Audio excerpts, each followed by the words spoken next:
good evening, ladies and gentlemen. Coming to you live from yeah, it's good seeing you. This is the Gaming Saloon, not Rift Tracks. Which we haven't done Rift Tracks in quite some time, just gonna say. Yes, for October 3rd, 2020, with your host, Peacemaker2448, and Rampant Epsilon. Hi. I don't know what I was doing. I don't know where that came from. Neither do I.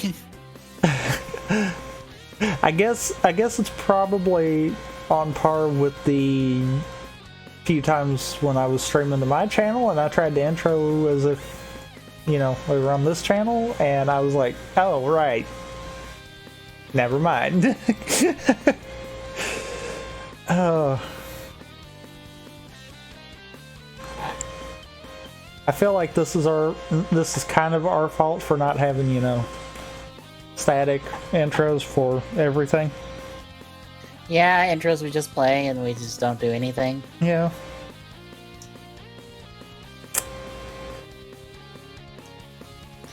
One day. Because I am not dealing with the video editing. Someone else can do it. I'm kind of with you there. So anyway, folks, we've got a bit of news to talk about. Mostly Nintendo news, surprisingly enough. Not really. I mean, to be fair, since the Switch came out, that's been the bulk of the news that we've talked about. Yeah. Probably doesn't help that, for the most part, the Switch is our default consoles. Well, not to mention, it kind of also helps the fact that, you know, Microsoft and Sony don't know what they're doing anymore. Yep, I just went there. Well, we'll get to all that, but first, Tommy, what have you been playing the last couple weeks? I mean, I can't really say everything that's been on stream, but I guess I kind of can. Because I mean, I've not streamed SMB 35, so technically I've not done that on stream.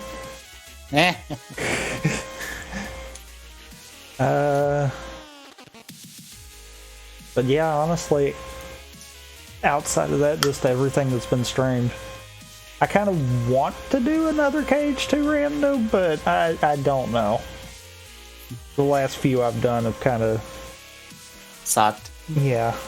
And that's one of those I'm like, maybe I need to walk away for a little bit and then come back to it. Because I felt like when I did that with Wind Waker's rando, I enjoyed the one I did on stream here a while back, more so than I was enjoying them at the end of when I was doing them. That makes sense. I've gotten through more of... Well, I'm fairly deep in the third semester now for Persona 5 Royal. I'm in the process of getting everyone's third personas, because in third semester, just talk about it for a little bit, every one of your party members has their starting persona, and then when you max out their S-Link, they get a second, they upgrade the persona to a better form of it. Well, for third semester, they introduced the concept of more or less you do rank 11 for all of your party member S-Links, and then you fuse those two personas together and get a third persona for your different party members. That are all the real names of their original personas, because that makes sense theming-wise. It's weird. Because all of the party members in Persona 5's first personas are all literary thieves. Their second personas are all mythological thieves.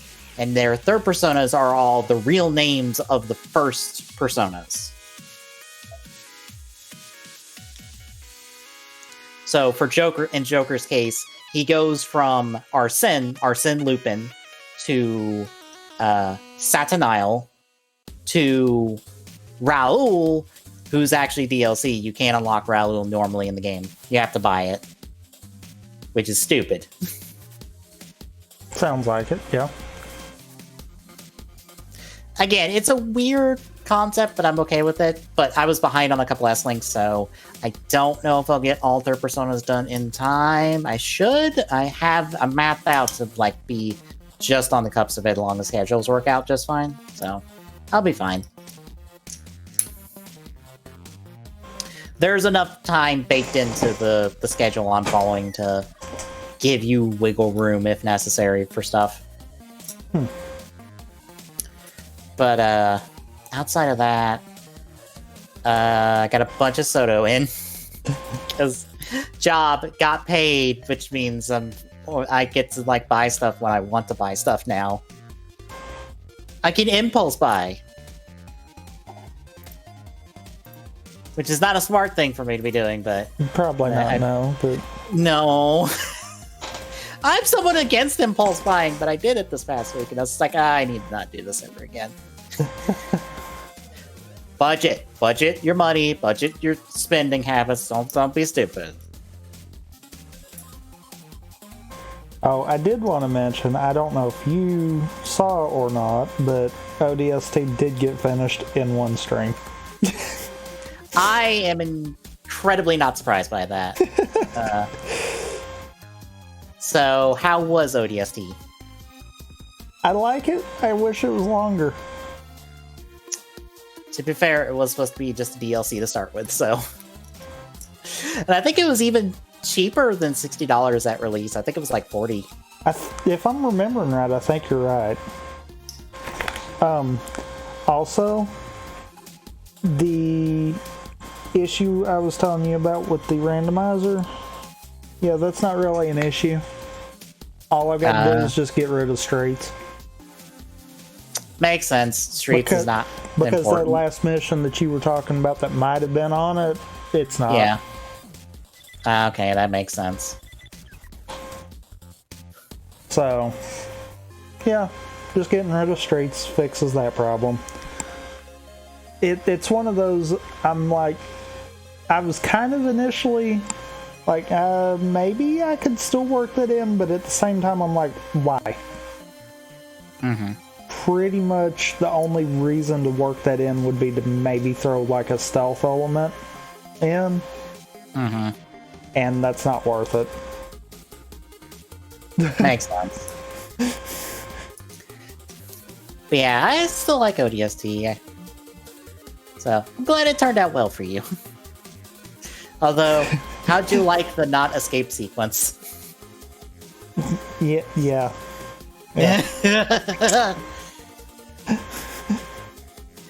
And the twist about the AI.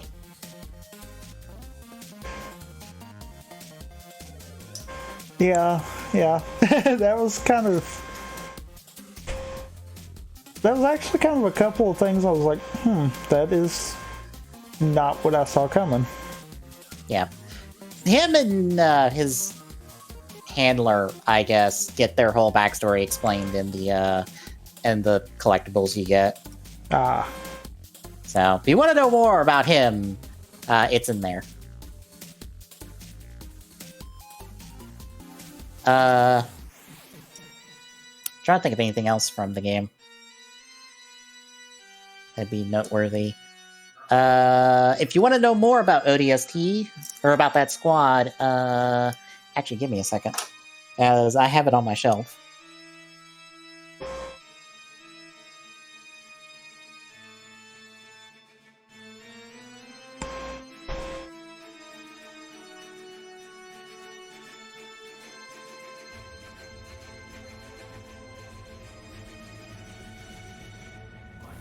I had to make sure because it's one of the Halo books actually on my shelf.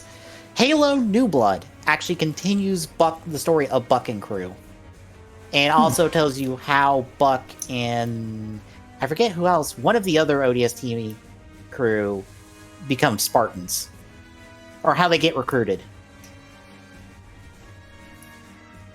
Unfortunately, I can't think of the AI's name at the moment, but he's not involved in that story. But there is a thing about the rookie that, depending on how attached you are to the rookie, you might be upset at the start of that book or not. just to put that out there. Yeah. Yeah, it's worth a read. I really liked it. Granted, I've liked all the Halo books I've read. I feel like, to be fair, Halo pre 343 was good. It's the post that we've got the rocky situations with. Well, New Blood was post 343. Or like was, I said, the rocky situations. Yeah. Because, to be fair, we also got Halo 5. Yeah. This was actually, I think, was supposed to be one of the tie-in books for 5. It's like, this is one, the one that has Vale in it that introduces her as a Spartan, that has, like, a human Covenant, like, squad go to the Ark to investigate the Ark after, like, a countdown starts playing. That actually is also the 2 elites from Halo 3. So if you want to know more about them, it's in that book. I need to just pull up the names. Because I can't see it, because it's on the other side of the room. And I will know the names offhand just by looking at the list. But, yeah. It's one of those that I'm like, yeah. Bungie Halo was good in just about every aspect of it, whereas 343 Halo is that mixed bag. Yeah. Because I'm one of them that I'm like, after seeing the campaign for 4, I was actually kind of interested in seeing where they were going with it. After hearing about 5, I'm just done. Yeah. It's like Hunters in the Dark. That's what it is. It's one of those, I don't understand that. Yet, from what I've also heard, Halo 5's multiplayer kind of goes back to its roots, so...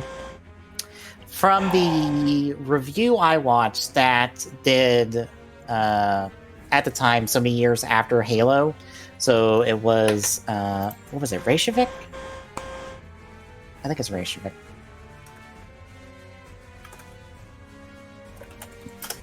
What was it? Ah, yeah, it was. Because he did a look at Halo Combat Evolved 14 years after release, then 2 11 years, then 3 9 years, and then he did Guardians a year after launch. And they also did Halo 4, but I don't have that number handy. Oh, ODST was 7 years later, Reach was 6, Halo 4 was 4. And then 5 was a year after launch. That's the video series that I found out that the Spartan Ops team were the ones who wrote the main story for 5. But he pretty much went, yeah, 5's single player, garbage fire, not good. Multiplayer, fucking, they figured shit out. Well, the little bit of where Halo 5 Forge was free on Windows 10. I played a couple of games and it kind of felt like it was back. I wouldn't necessarily say back like to CE roots, but more akin to like what we saw like 2 and 3, kind of a mix between them two, which is fine.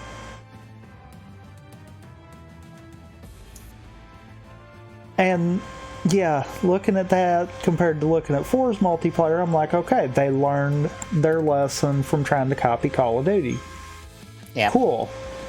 Except that also suffered their campaign because it felt like they might have tried to fix the wrong thing. Yeah. I think the only downside of Halo 5's multiplayer was the, is it Warzones? It's the big multiplayer mode in that one. That had, like, PvPvE combat. I could see that. Like, it just doesn't quite work. Because, I mean, you're talking about at that point a PvP firefight concept, and yeah, that just don't feel like that would work to me. Yeah, it didn't super work, unfortunately. The E part of that was not well made, was the problem. Well, I have to think that could never really work, because in that kind of mentality, you've got one of two options. You either make the E part of it kind of so easy that anyone could hop into it, or so hard that everyone dies to it. There's not really a good middle ground there. That almost feels like that was kind of doomed from the start kind of deal. Which also makes me wonder what oddball thing we're going to get in there for Infinite, if we ever get Infinite. Yeah, it was Hunters in the Dark was the arc one, and then the last one was, because it's another one that tied into 5, because it was more or less, here's what Blue Team's up to. Last Light followed Blue Team.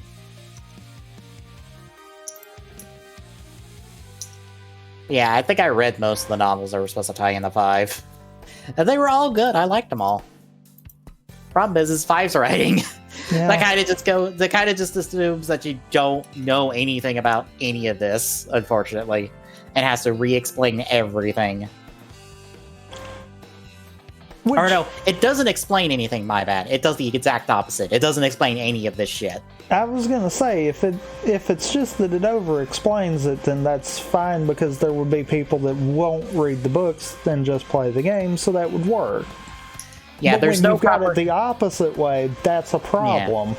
Yeah, it gives like no introduction to Blue Team, even though this is the first time you get to play as them in a video game. And the first time we've ever acknowledged anyone besides, like, Chief in terms of the original Spartans. Yeah. Because, like, the Reach team weren't even original Spartans. They're Spartan 3s. Right? I believe you're right on that. Yeah, they're Spartan 3s. And the reason I say I believe you're right on that is because bear in mind Chief's in cryo at the moment. Yeah.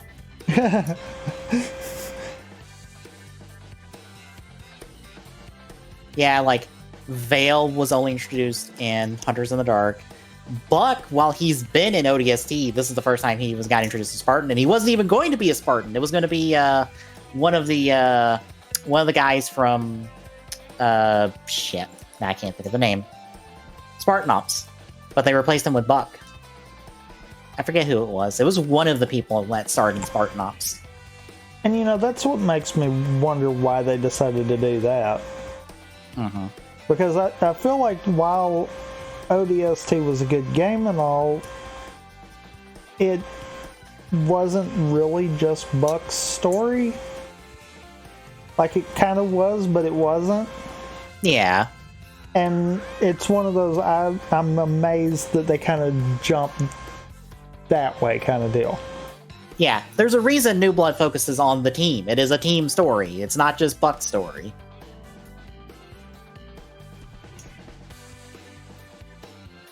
But yeah, that, the other girl, I can't think of her name, was actually in the comics, because I was following a Halo YouTuber at the time who covered all the comics and stuff. That's how I knew that they already actually brought back the main villain of 4, only to re-kill him off in the comics. Canonically. By Chief and Blue Team, mind you. So they incredibly dumpstered his ass, because they did not want to deal with him again. Whereas I felt like they could have. Yeah. I almost felt like that would have made a better story for 5, because Cortana basically sacrificed herself to destroy him. That would be the ultimate move right there, to screw with Chief. Yeah. Be like, and then went on. Yeah, look, she killed herself to think she killed me. Yeah. That we have now decided is now the main villain of this Reclaimer saga, except we are now going to ignore that and introduce a third new villain. Reclaimer saga? What are you talking about? Infinite is the future. Isn't it supposed to be a part of the Reclaimer saga? I thought they confirmed that.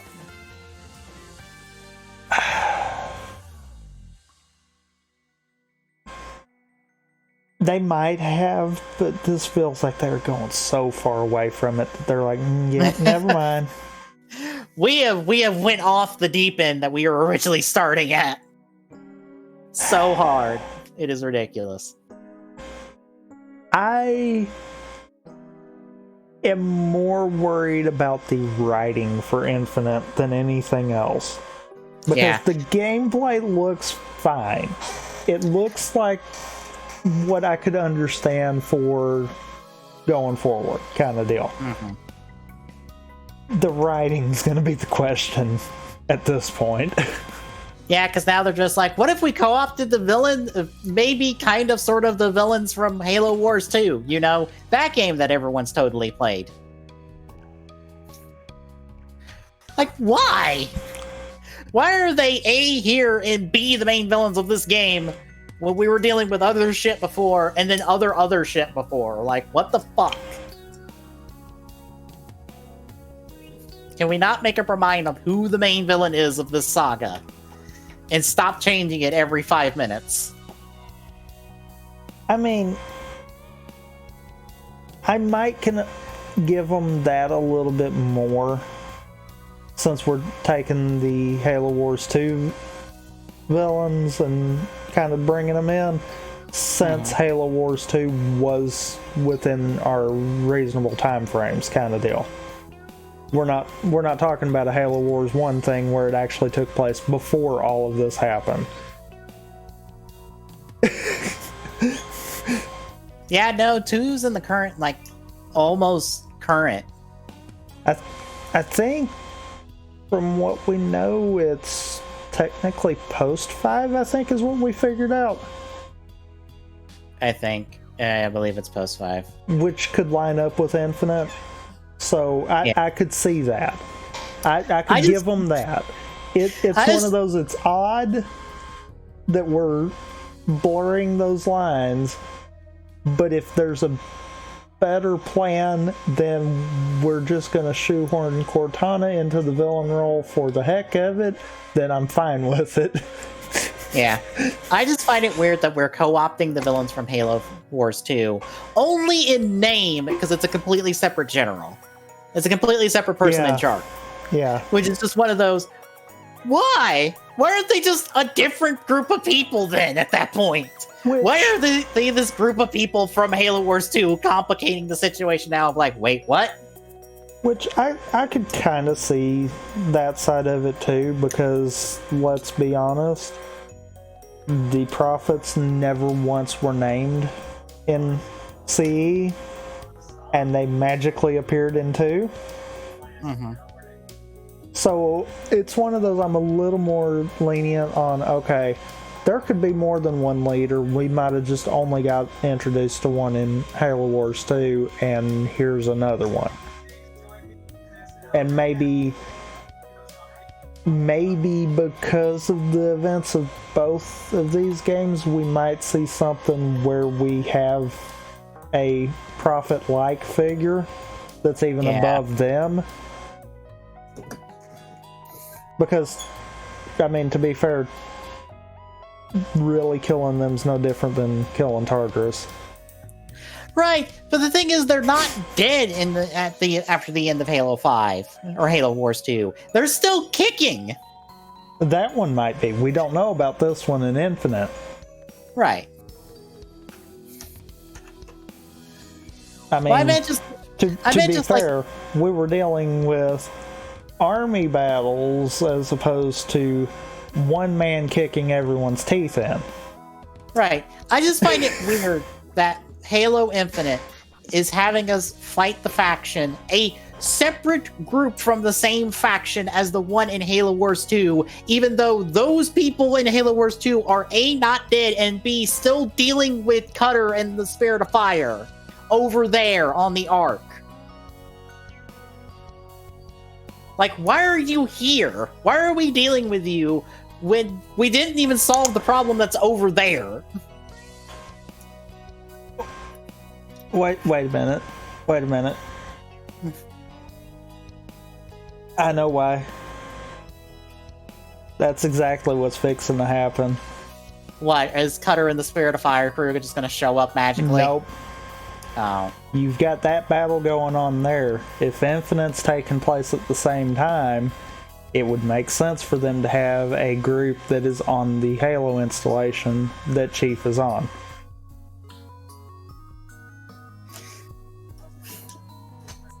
there's a slight problem with that of we don't know which Halo installation it is, and also the Halo installation. Actually, I don't remember. I think I remembered seeing that somewhere.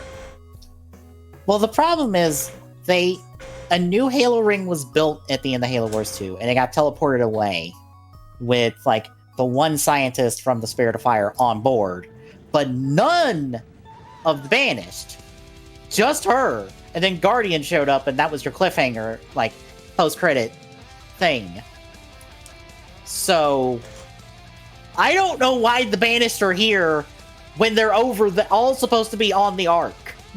They're not supposed to be on any Halo ring to start with, let alone this specific Halo ring, which might not even be that ring that got built in Halo Wars 2 to start with. Because I think that one is a replacement for 04. Yeah, it's supposed to be a replacement for Installation 04. I think. Because, this is the third time we've tried to replace it. This is the third version of it now. I think.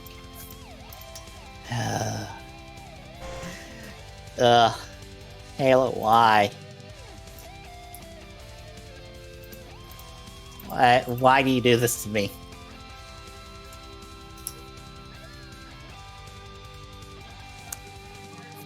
I guess you're looking at the moment?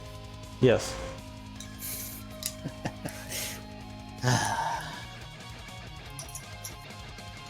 I'm trying to think of what else. I don't think I've really been playing anything else. I've done Mario 35, but I've only got like one win still. I have John stream on the background, and his average ranking is actually first. Well, yeah. Just legitimately, like his last 10 games, most of he's only had like 2 second places. All of the rest of them were first place. In his last 10 games, I'm seeing. Jesus. John is better at the Mario 1 than I am. I am, unfortunately, garbage at the Mario 1. Yeah, and I verified this before I actually was going to say it. Installation 07 is the one that's taking place on. Which is not Installation 04, which I believe was the one they were replacing in... Maybe, was it bigger than normal Halo rings? No, it was a normal Halo ring. It was a normal, regular Halo ring. I think it was a replacement for 04. Because everything I'm seeing, this one is supposed to be bigger than the past rings. I don't think that was the case in Halo Wars 2. I don't know. I don't remember. I think it was supposed to just be one for 4.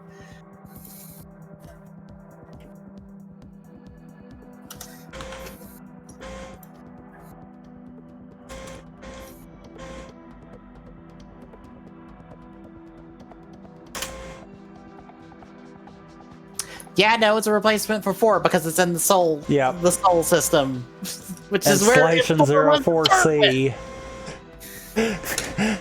Because of course we're up to the third one. Unless they retcon that.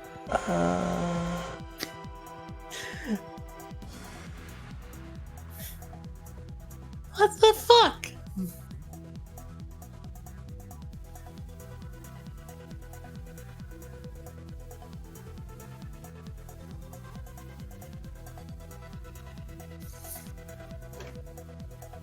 Man, this was just a replacement for 4. It's a normal size ring. It's the normal one.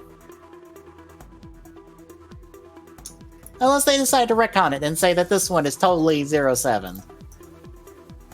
Except forget the part where we ejected, literally, it took a part of the ring and ejected a bunch of the Banished into space with it.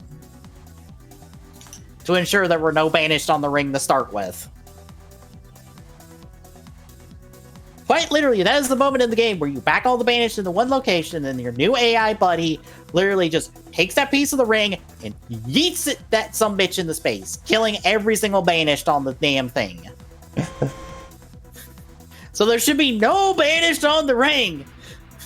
Which is why I'm still confused of who the fuck are these assholes? Why are they in the banished? Why are they here? Why is this not just a different group of people who fucking give a shit about what the Covenant did? Because we can't get away from the Covenant at all in this franchise. The one time we did, we fucked it. No one liked it, apparently, and we have to backpedal from that one.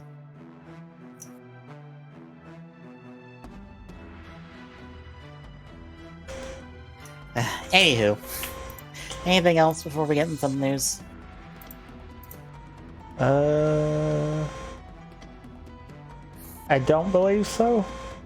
Okay, but before we do, I have to get up and open my door real quick, so I'll be back. Okay.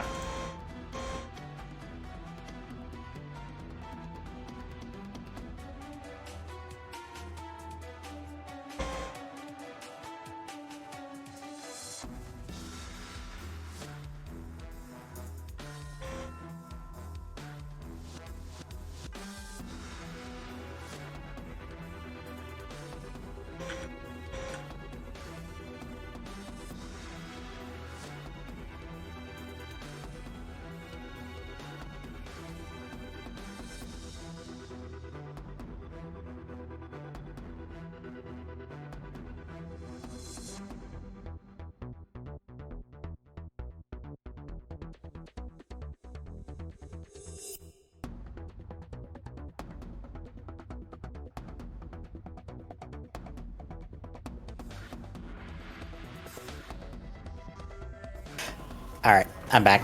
So we got some news! So speaking of Microsoft... Whoops, that's not the right one. That's the right one. Whoops. Although the headline's technically inaccurate because it's not Bethesda. It's technically ZeniMax and everyone under Bethesda. Or everyone under ZeniMax, which includes Bethesda. Meh.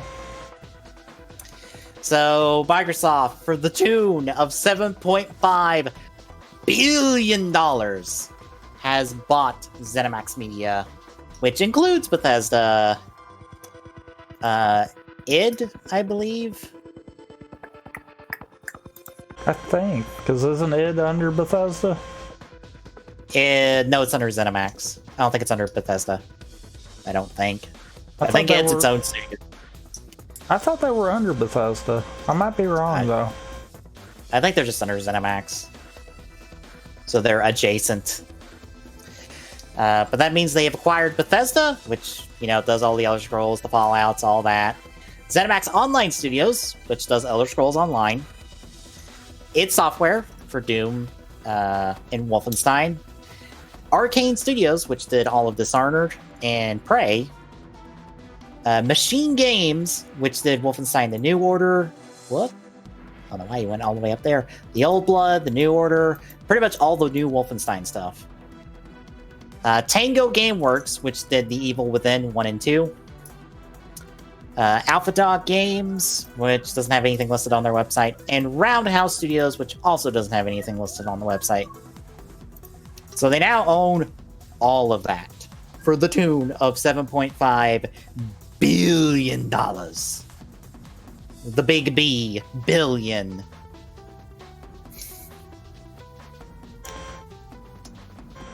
Apparently they did this. So be on the lookout for Doom Forever featuring Master Chief. Yeah.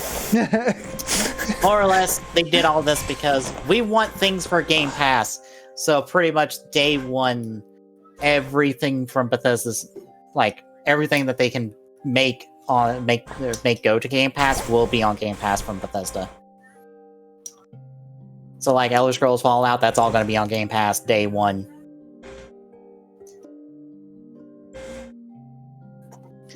So yeah, Microsoft and their efforts to go, we have franchises, buys a big old company with all the franchises.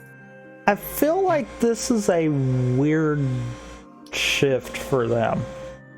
Mm-hmm. Actually on both sides. Because I would have thought that Bethesda wouldn't have been hurting as bad. to I wouldn't directly need it. Yeah, I wouldn't think ZeniMax in general would need it, to be honest, because like I thought they were doing fine. I mean, that's what's kind of got me there. It's like, wait, really? Like, I could see if it was one that was struggling or something like that, but I didn't think they were. Mm-hmm. I'm also kind of curious what this more means going forward, because of the simple fact of Microsoft sometimes makes everyone play by their rules and not letting them do their own thing. Yeah. I mean, it might also be that, because a couple people on Giant Bomb, I can't remember who it was, brought this up of, it might be that just there's a lot of older people, or a lot of the old guard people, like in the top positions at ZeniMax and all that, they're just like, we want to cash out. Here's us cashing out. Maybe, but I mean, I don't know. If you've got a company that's doing good, you usually don't want to. You want to try to keep going. Yeah. That makes me wonder what was actually going on behind the scenes that they were just keeping their mouth shut about, because it felt like they shouldn't be at this point yet. Mm-hmm. Like, it could probably be coming, but I don't feel like that was there. Yeah. I'm also curious, Microsoft doesn't play well with others, as we found out with Rare. Yeah. It's taken them until now for actually them to, like, do stuff.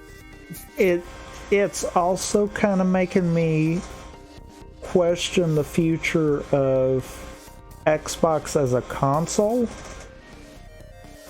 Because if Microsoft's trying to buy up enough studios to where they can just focus on the game front of it, they're already pushing games for Windows 10 pretty hard. Yeah. It wouldn't surprise me if the Series X and Series S, respectfully, might be the last that they try to push. I mean, they have the more important half of the problem that you have for like a streaming service for video games solved with something like Game Pass of, we have the library for a streaming service, we just don't have the tech for a streaming service, which is the most important problem you need to have solved, because it's like, the tech part, we can just buy the tech. We can't buy a library. Except they actually have the entire problem solved. Oh, because of the issue that comes with Stadia is the fact that it's all being streamed. Yeah. Game Pass, you still download the game like normal. Mm-hmm. Oh, yeah. Essentially, it is a downloadable Netflix of gaming, which is the smarter path. Yeah. Because then all the files that you need to access are sitting on your computer, not being accessed remotely. Kind of the same thing that Nintendo's doing with the NES and SNES online stuff. You actually have all of those games on your console. It just checks to see if you actually have the subscription or not. Mm-hmm. And it's like, that's not a bad idea, and if that's the direction we go, that's probably the smarter play for them. Mm-hmm. Honestly, it seems like Game Pass is like, if you want a video game streaming service, Game Pass is the solution. Like, it doesn't even fuck over studios as far as I know. Like, studios like it. I still feel like it's not the solution. Like, it needs work, because there's so much that you still can't get through Game Pass. Right. The problem I could see would be figuring out how to deal with that, because, I mean, if it's a Microsoft first party, then that's an easy remedy. You pull money from other parts of Microsoft and you still pay your companies. Mm-hmm. at the end of the day, it don't really matter how many Game Pass subscriptions you got. You're still going to be able to cut people paychecks because, Windows. Yeah, I was about to say, you own Windows. I don't think you are hurting for money. Ever. Let's be honest. It's one of those that it's like, okay, first parties, it's fine. The third parties are the question. Like, how far can we go before we push that to the point where it's no longer good for them? Yeah. That would be my thing that could potentially damage it in the future. But this definitely feels like a Microsoft power move to try to say, you know what, Sony? You can win the console war for all we care. We're winning the game war. We are winning the industry by going, hey, we get everybody on board for was it $10 a month or something? And see, that's the good thing. The more games that are coming to it, the more you could do for that.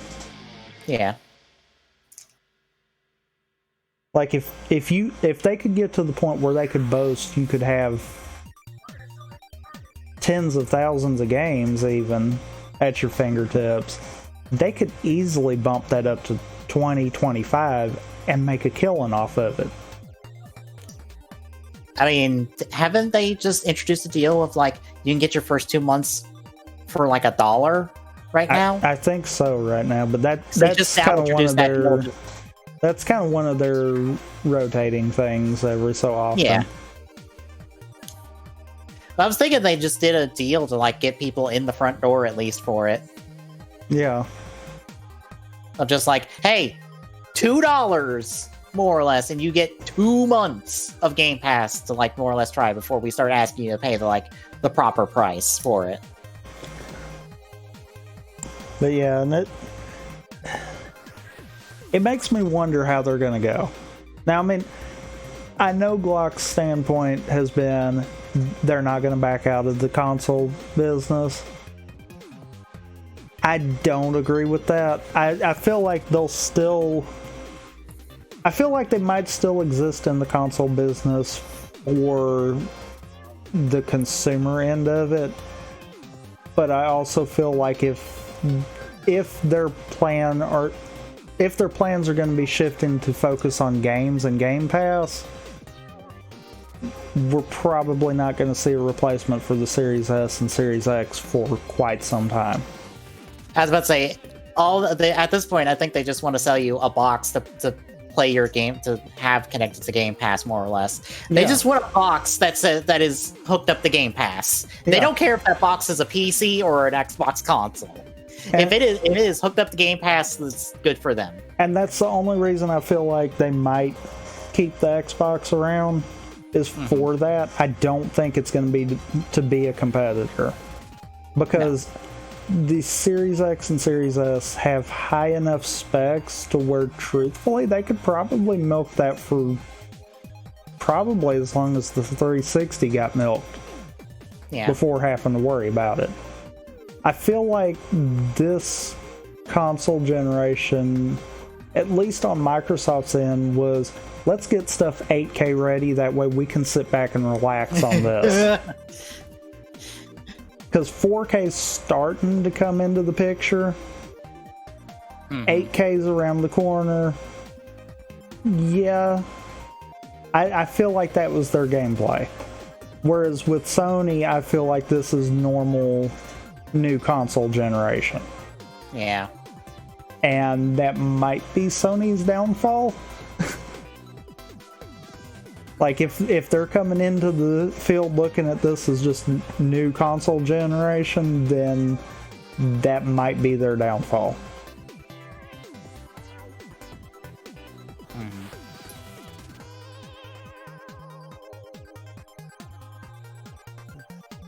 Granted, I mean, both companies have other means of staying alive, so we might still see another generation out of both of them just because. But I feel like the shift is fixing to start changing from being consoles to being Steam imitators. to being a streaming service, because everybody loves their streaming services these days, and loves more or less doing a satellite package to get your streaming service, all your streaming service content. I that's feel what like it's turned into. I feel like Sony might follow that path because they have kind of dabbled in that. I feel like Microsoft has the right mentality with Game Pass, though. Just being look, you pay for the subscription, you download the game, you play the game.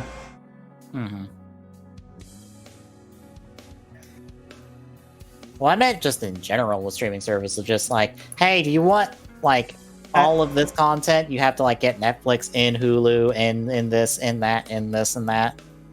I don't really though count Game Pass alongside those. Yeah. Since all of those, much like Stadia, are real-time streaming. It's one of those. It's kind of that weird merge between Stadia and Steam, because it's like Steam in the fact of it's actually on your computer, but it's also like Stadia in the subscription sense. I've had a thought about Game Pass, but I don't know. Granted, I don't know if it's a question anyone would care about to start with, so I'm not sure if anyone's ever looked into the answer, but if you have Game Pass and there's a game on there you really like and you actually want to buy it, does all that stuff carry over more or less?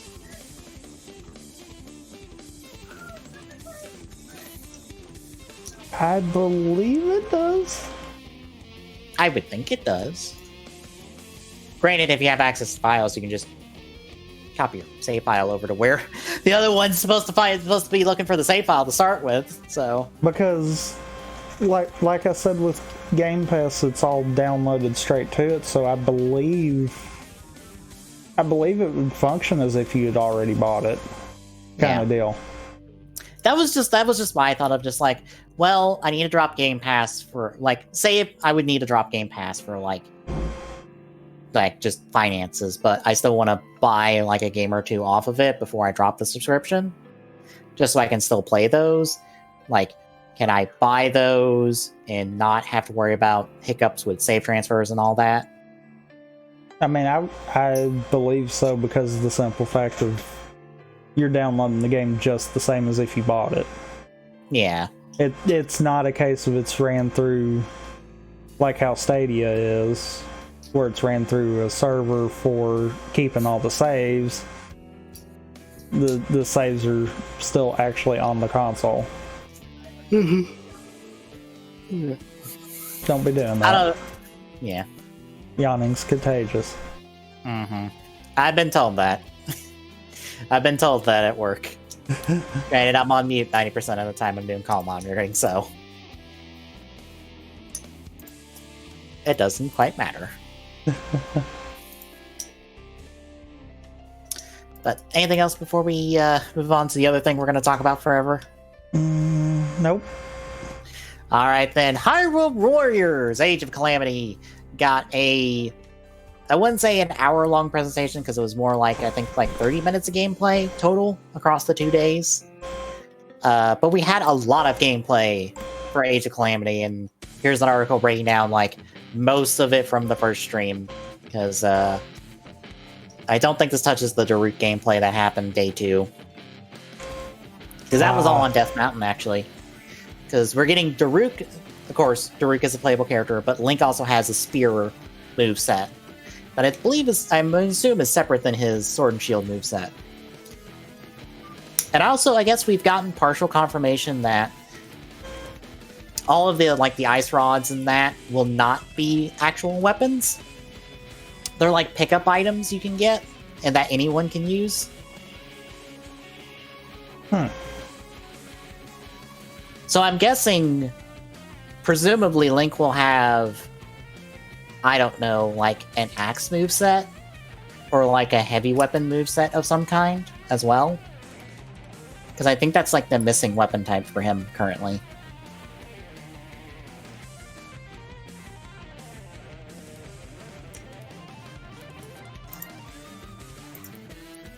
I can't think of another weapon type you'd be missing currently outside of those two, or those three.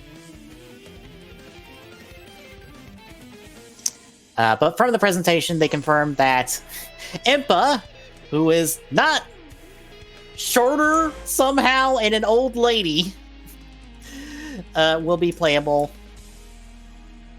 She looks a whole lot like her granddaughter when she's young.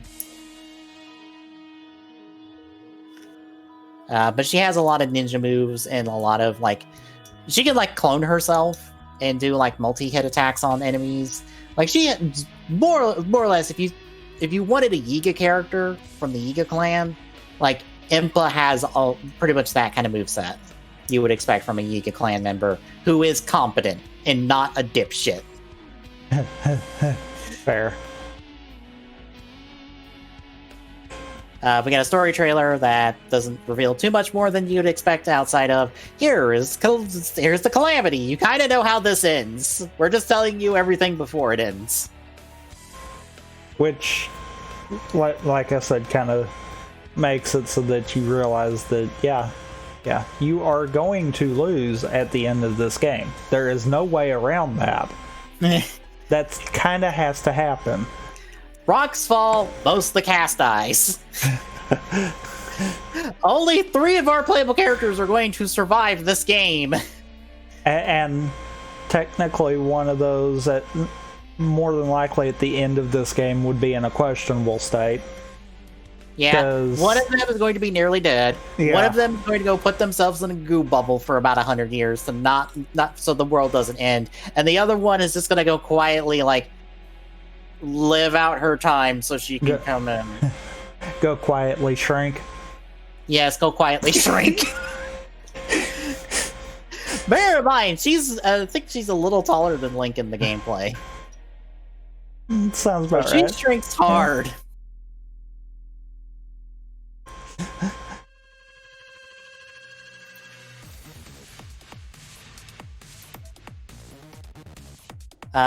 If you have a Breath of the Wild save file, you get the training sword and shield, so you can slap people around with a wooden sword and shield.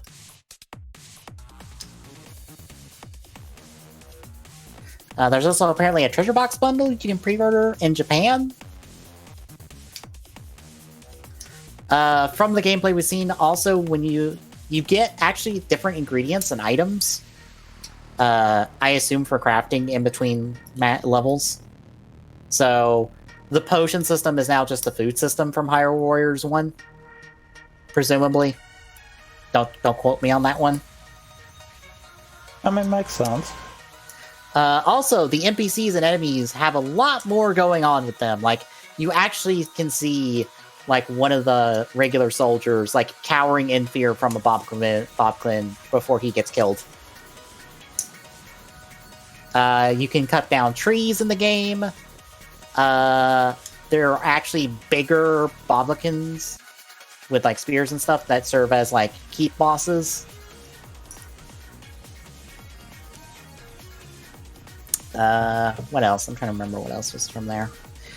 Same sort of, like, setup from Hyrule Warriors 1 where the enemies have, like, more or less a shield gauge that you have to break and then, like, you damage them properly. But a well-timed dodge in, like, a follow-up attack from there, I think, like, pretty much one-shots the gauge. So if you're timing your dodges right on the big enemies, you can, like annihilate them if possible. Otherwise, all the characters are kind of... the characters are set up fairly similar to Hyrule Warriors 1. Koei Tecmo worked with Nintendo on this one. I believe Nintendo actually came to them for this. That was what was said in the initial release, anyhow. Yeah. 10 minutes of footage. Also, Link has shield surfing as a charge attack, or as a dash attack, which is hilarious. Pretty much the Link in this is not a copy-paste of Hyrule Warriors 1 Link.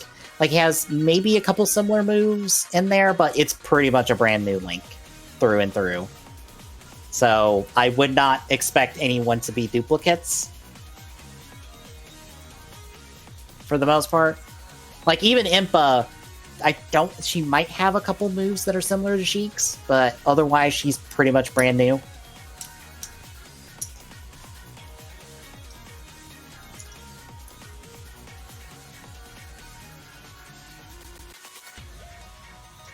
You can swap characters on the fly, too, so you don't have to worry about that.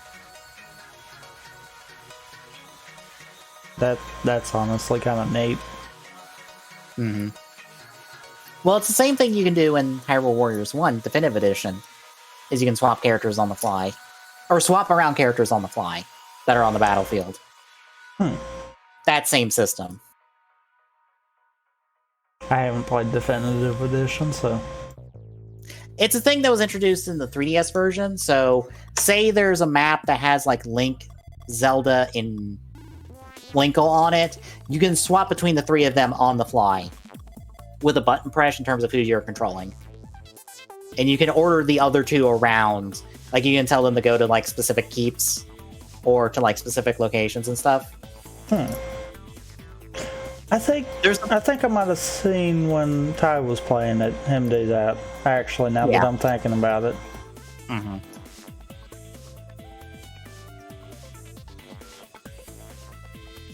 Let's see, not much on the Baby Guardian that's in the title screen, or on the title image.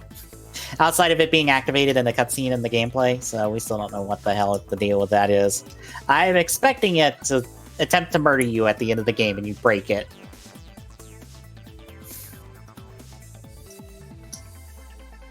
All characters actually can use the Sheikah Slate. So I assume while Zelda will have her own moveset with the Sheikah Slate, everyone else can use it kind of like normal in like Breath of the Wild. So like you can use like the ice stuff to make platforms, the bomb stuff to throw bombs, and by throw bombs I mean you volley 1,000 bombs at someone. I mean, makes sense. Because Link also can like rapid fire arrows like in Breath of the Wild, but you know, no ammo count, so he's just got an infinite quiver.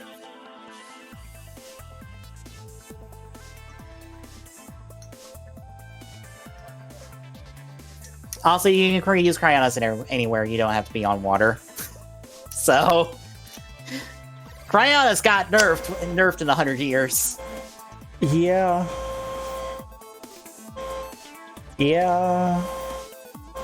I don't know if I like that idea. Well, the Cryonis is actually different, because like Link uses it like normal, where he builds a pillar and gets up. Impa actually uses it as a dash attack. She makes an ice block and then rams into people.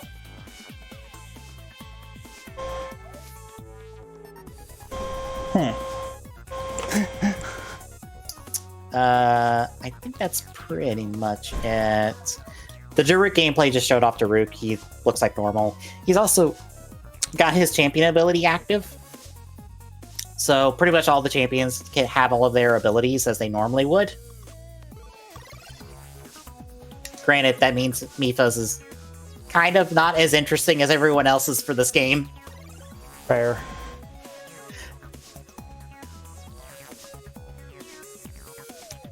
That is pretty much the short and long of it. How do you feel about after getting all this? And I don't know. I probably should have told you where the link was for the stream. I haven't actually even fooled with looking it up. I probably could have found it. Oh, it's on this page. It's the Age of Calamity presentation link. Around the first paragraph. I mean, I'm kind of interested in seeing how it goes. I feel like I want to at least see the story. I ideally get the game and play it myself. But that's one of those question mark in there. Yeah, I still want to play this. I'm like, new Hyrule Warriors, fucking Breath of the Wild 2. Holy shit, yes please, gimme. Well, Breath of the Wild 0.5. Yes, Breath of the Wild 0.5. Well, I meant Breath of the Wild 2, as in Breath of the Wild, as it's Breath of the Wild as well. Not Breath of the Wild 2. That's something completely different. Yes. That we're not getting until, like, next year, maybe. Possibly. That incredibly depends. Unless it gets like stuck in the delay limbo that Metroid Prime 4 is in. Yeah. But no, everything I've seen I've liked. Even if it's not that extensive of a roster, which them being like, yo, we're throwing Impa in here as well, just makes me go, okay. So we have Link, Zelda, the Four Guardians, now Impa. Who the hell else are we going to throw in this game just out of the blue? I feel like I'm more interested with this to see if there's going to be like a callback to Hyrule Warriors 1. They do that, I will legitimately flip the fuck out. Because, I mean, we know the base story of it is going to be leading up to the whole mass destruction that we know about from Breath of the Wild. That's a given. Yeah. It's one of those, what's bad is the fact that we know it's a prequel, we know how it has to end. Yeah. And unfortunately, that doesn't end good. No, it doesn't. So I'm more curious, what's the surprise here? Yeah. Because they're holding something back. I wonder if we'll get any repeat moments from the memories, even. Or we'll just go, oh, here's this thing that happened before this memory, or after this memory. I feel like I kind of want them to do like repeats of the memories, but maybe flesh them out more. Yeah, that's one was I don't know. I see potential there. Yeah, because I just wonder, where does this game start in relation to everything we know about what went down 100 years ago? I guess the big thing is this gonna take place before or after the champions all get found and recruited? Because a lot of those cutscenes were kind of before. Yeah.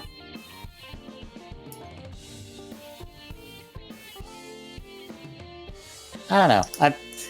Everything about this game I'm interested in, just in general, so I'm just like, gimme. Just gimme. But in other Nintendo news, we have the next Smash Fighter. The next fighter for Fighter Pass Season 2. And it's Steve from Minecraft. And Alex from Minecraft, and Zombie from Minecraft, and Enderman from Minecraft, because they gotta fill out those costume slots. This was announced earlier this week, but today specifically, they had the usual Sakurai at home showcasing the character. He is interesting. Like, this is probably one of the more unique characters that also is pretty much a Minecraft character in a lot of because he has a bad first jump. He can't even get to a platform with a first jump. Oh, wow. But he has, like with Mega Man, where he can like run in, like hit, like do an attack, except he does it with a sword. So he kind of has like this like trailing, like this like leading auto combo that you can like combo someone to the edge of the map at the start of the game. Huh. His different tilts and all that, they use different weapons. Kind of fairly standard there. But he also has a crafting mechanic and a resource gathering mechanic where he can mine the floor of the map, any map. And depending on the map is like the different like ratio, like percentage of what resources he can get. And with those resources, he can upgrade his weapons. Like he can go from wood to, let me find it in the stream here real quick.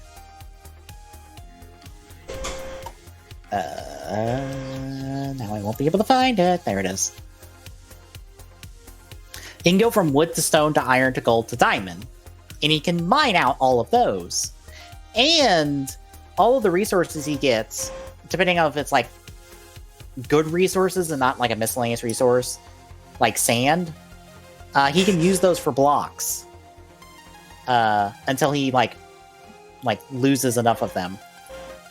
Well, they happen in order. I think the sand and gravel would kind of be nice to have. Well, it starts with dirt and then goes up from there. Is the thing. I'm just meaning because, you think about it, if you can set a sand block or a gravel block, then it kind of falls on your head. Yeah. That would kind of be funny to have it. He can put a magma block above side. his head, though. And, he can put a magma block above his head for a move, though, and, have someone fall on it and get hurt.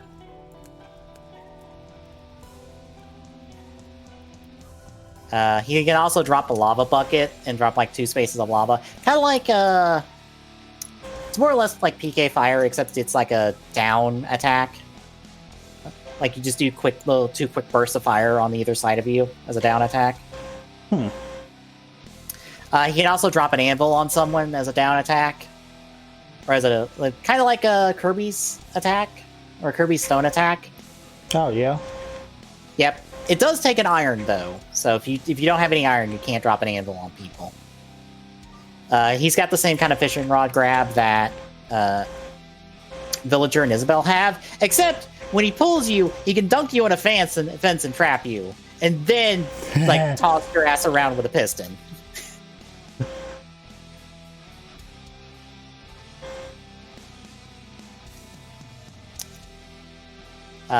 But the craft, you have to actually be at the crafting table that's on the map. That also can be broken, but it will respawn. And I think you can manually respawn it too. Probably takes a wood or something like that. No, I think it just gets dropped. I think you just be like, yo, I need this. I think, I'm not sure. I was meaning if you respawn it. Yeah. I could see the automatic, it just being there kind of deal, but I was more meaning if you early do it. Yeah. But they actually had to go into every map and redo, I guess, the coding on all the maps to include the property to mine at all of them and what you can mine at in every single location. Because what you can mine is also dependent on where you are in the map. Huh. So if you're for instance, on the Great Fox for one of the Star Fox maps, you'll get a lot of iron because you're mining on top of the Great Fox. But if you're on the beach of the one Animal Crossing map, you'll get a lot of sand. Which is one of those oh my god, you gotta be big brain for some of this a little bit. I wonder how flying stages would work. Good question. And the one that I'm more thinking of right off hand is the Sunshine Course. Yeah. Because you're kind of on a platform moving from area to area.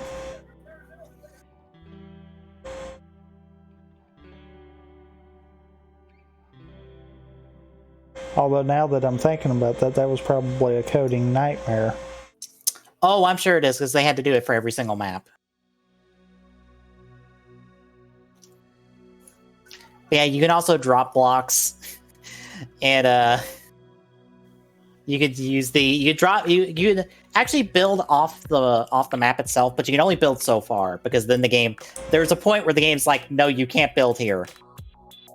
And they do deteriorate very quickly. But if you're fast enough, you can actually block someone's recovery with this.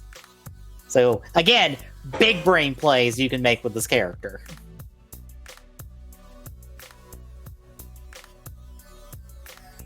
But there is a left-to-right limit and an upper limit. And I assume there's also a down limit, too.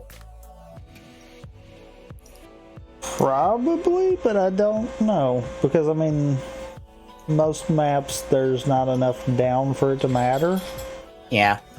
But above your health gauge is like a ratio meter that shows how much wood, or like dirt, wood, stone, and iron you have on you, like in terms of like a ratio.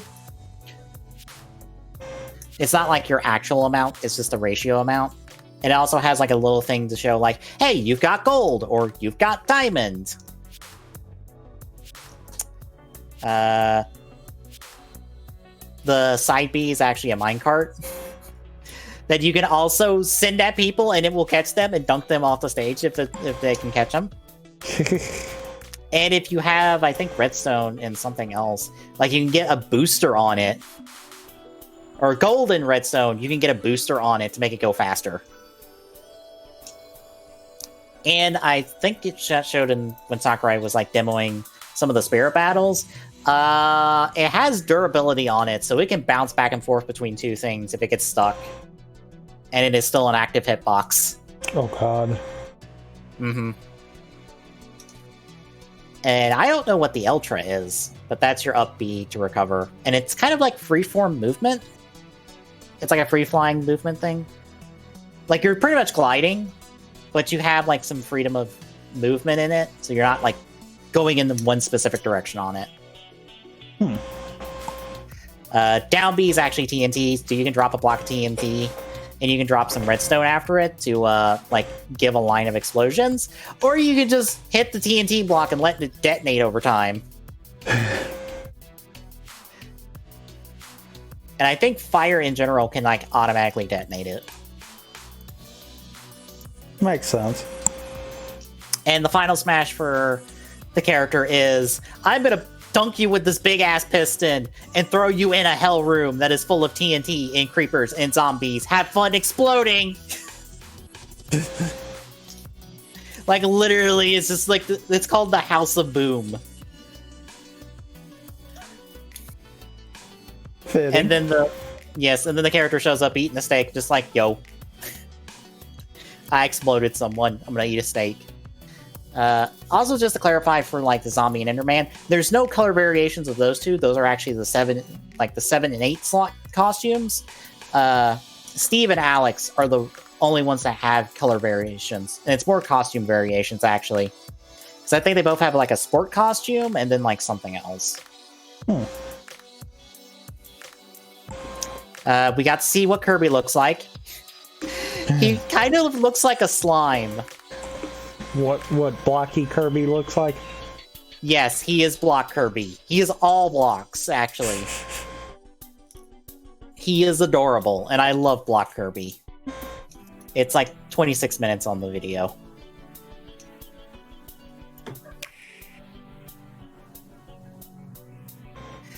Then you have Minecraft World, which is the stage. It has, I think, 6 different biomes it cycles through when you pick the stage, and it has a day-night cycle. So there's a lot of variety in it, and there's like hidden platforms in some of the terrain. Yeah, you are seeing the block Kerbal. To be fair, it's about what I would expect him to look like. Yep.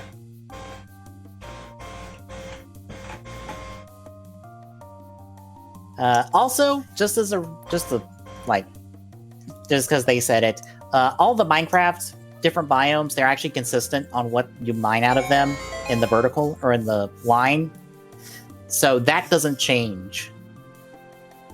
It's just like what the stage looks like for you. It's just more or less the visuals of the stage and like what platforms. But for mining purposes for Steve, it's all the same. So you don't have to worry about like variations on that.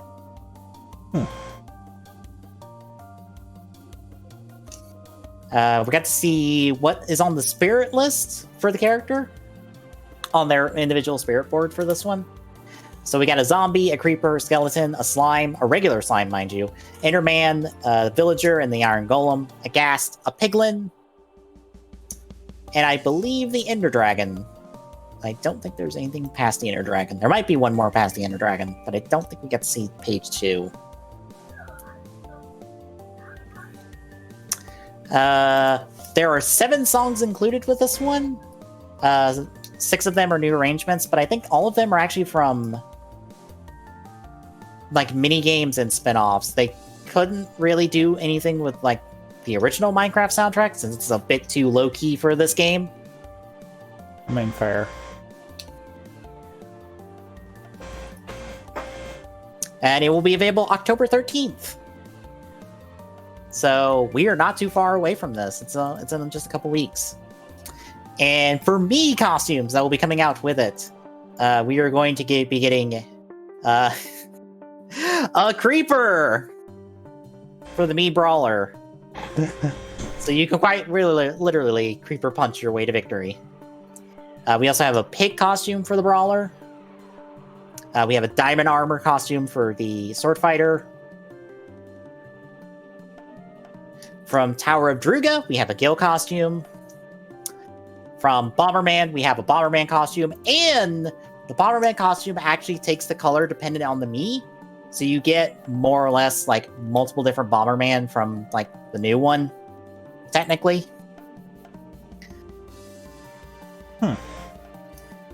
And probably the one that people most care about, Travis Touchdown for Sword Fighter. But the interesting thing about the Bomberman one is they even noted, oh yeah, Bomberman's an assist trophy, and now he's a Mii Fighter costume. So one more wall broken down on our assumptions of like what the fuck, like how things get sectioned off for this stuff.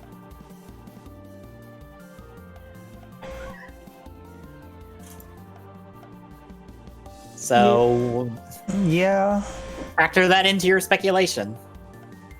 But that really might only mean that they'd be willing to do Mii costumes for assist trophies. Probably. Not actually doing full-on fighters. So that might be that whole you still can't count an assist trophy. Yeah. And but don't roll it out for Mii fighters. Yep. And in one last announcement, Banjo-Kazooie, Byleth, male Byleth specifically, and Terry Bogard, all 3 are getting their amiibos next year. We saw all 3 in physical prototype form. They also noted no Player 2 amiibos for Byleth, so no female Byleth, unfortunately. You are stuck with male Byleth. Wow. But that covers everyone from Fighter Pass 1. They hope to make the amiibo for Fighter Pass 2. They also did a neat little thing of just like, hey, the Fighter Pass is a pretty high value, right? Because for like the cost of 2 of these amiibo, you get all 5 of these characters in game.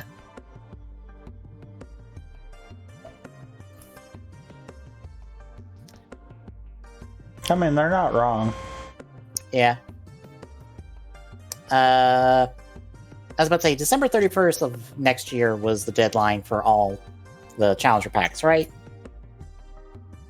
People were wondering if that would change because of the pandemic and all that. I don't remember. I think it was. It still says that, so no delays on this? Question mark. So far. But no other special updates. Outside of just recapping the recent patch that introduced the small battlefield and some stuff.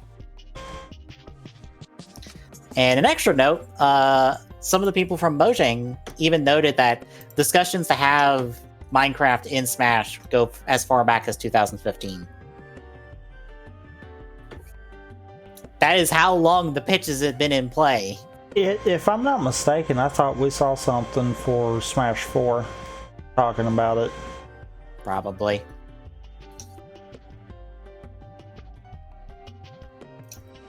But that is it. No other teases, no other announcements. Granted, they don't tease. They only ever teased once, and it was just straight up just to say Terry's coming next. So nothing like that. So how do you feel about Steve from the Minecraft? Honestly, I feel like it'd be interesting to see how he works, but I've not really been too big into Smash, so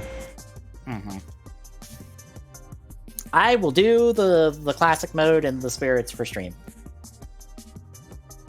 like you normally do. Yes, like I normally do.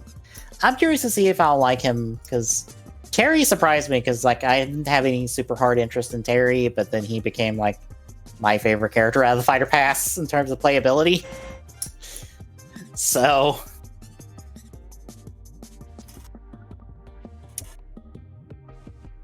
but we'll be excited. I got Fighter Pass too, so I'll be getting this. Anything else? I can't think of anything.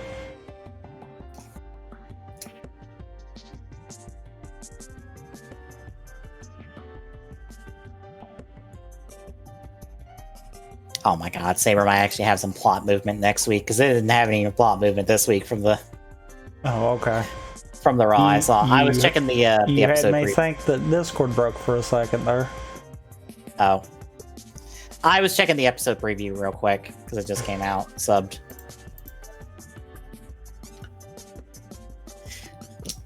Alright, I guess we'll move on to more Nintendo news, because we had a little Sword and Shield trailer thing for Crown Tundra. I guess the major takeaways from this is we've got the Crown Tundra coming. It will come out October 22nd. So, like, a little over a week after Steve comes out, you get Crown Tundra. And coming with it is going to be a new post-game activity as well, on top of Crown Tundra.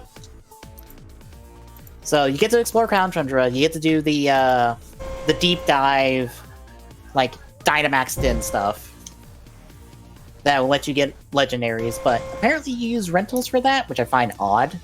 But I guess it's to ensure you don't, like, it's not too easy, I guess, and it's curated.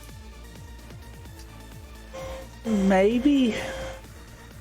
It might also be a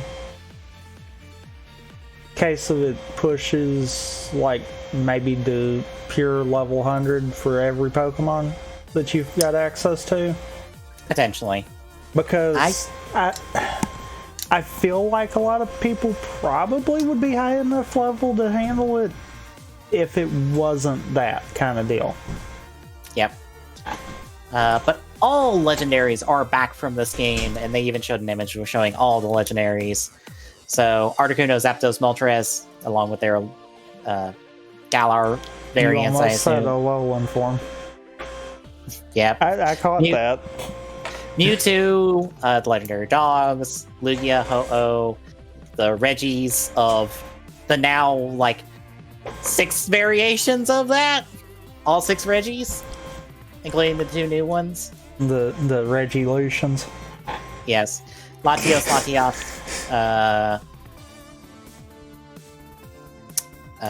Kyogre, Groudon, Rayquaza, the Lake Spirits, Dialga, Palkia, Heatran as well. He counts as a legendary. Giratina, Cresselia, the Swords of Justice, minus Keldeo, Thundurus, Tornadus, Landorus, Reshiram, Zekrom, Kyurem, Xeranos, Yveltal, Zagrade. I think just maybe the one version of Zagrade. We may not get complete version of Zagrade. Maybe. I'm not sure. Silvally counts as a legendary, apparently. In this image I'm looking at from the stream. Okay. The 4 Tapus, Soglio, Lunala, Necrozma, and then all of the Sword and Shield legendaries, which apparently includes, I can't think of Kung-Fu's evolution name. Urshifu. Urshifu. That counts as a legendary, because it's in here as well.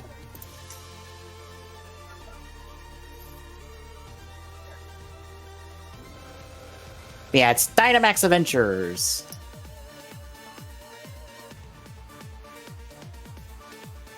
Is going to be the name of it. But you also have the Galarian Star Tournament that I think you unlock after you complete Crown Tundra. More or less, you get the tag team with any of the named trainers in the game, more or less, including the DLC ones, and you go up against the other gym leaders and the named trainers. Even if they're not in your version, I think. So you get like full access to all of them. Really? I thought it was still split versions. I think for this you get both. I don't think they're dependent.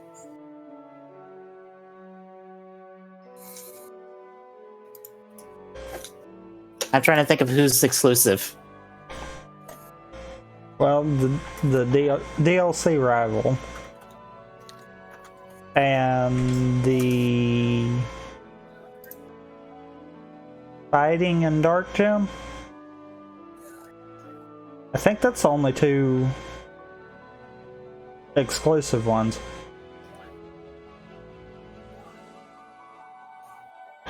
I think.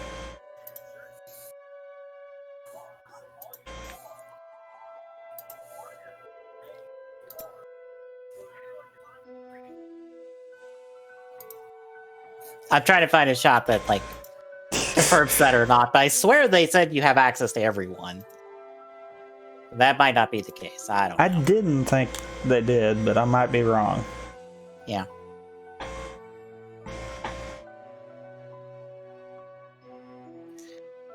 But no talks of the proper legendary from this game, so we don't know anything about that. Or the Reggies, or kind of the legendary birds. It was mainly focused on the Dynamax Adventures, which might be how you get all that stuff to start with. Also, in November, Sword and Shield plus Expansion Pass is a standalone release that is more expensive than the both of those combined. It's at $120, which is more than, again, the game in the pass to start with, so oops. Yeah. Also, they'll be releasing codes so you can get all the hat chews that were previously released in the 3DS games. The Pikachu's wearing the different Ash hats from over the years. You can now pick up all of them, enter in the codes as they come out. You have till November 30th to enter them all. And I think they gave the first one with the... They gave the first one with this, and two more have come out. We have the original hat. We have the new movie one hat. And then we have the Hoenn region hat currently. I actually entered it in all three today. But they're all different codes, so you can get all of them regardless of which one you want. So if there was a second one you wanted from when this originally came out, because you only could get one before, you now get all of them.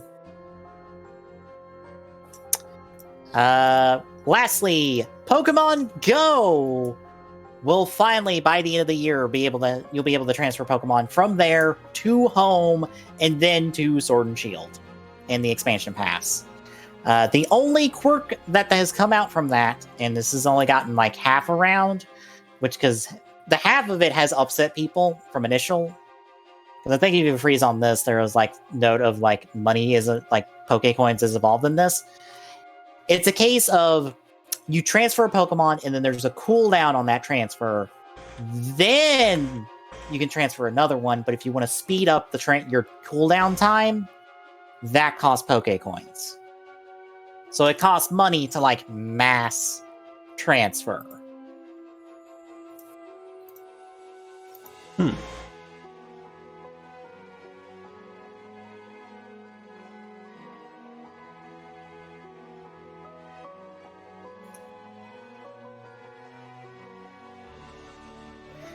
Also, when you transfer Pokemon, you will get the mystery box and open it, and you'll be able to catch a Meltan. So if you've not caught a Meltan, you can now catch one if you've not picked up Let's Go at all. And when you first transfer,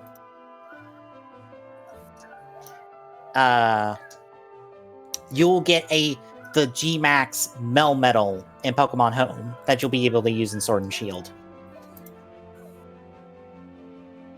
So pretty much, if you're missing Meltan and Melmetal, they've got you covered now. Just have go and transfer one Pokemon, and you get pretty much both. So, yay! And you don't even have to go through the trouble of trying to evolve a Meltan into a Melmetal. Which I believe is a pain in the ass. But yeah, it should be in. They're hoping to have it done before the end of the year. But hiccups might come to delay it. Which should be expected at this point, but here's hoping not. And lastly, they had a band. And I was trying to...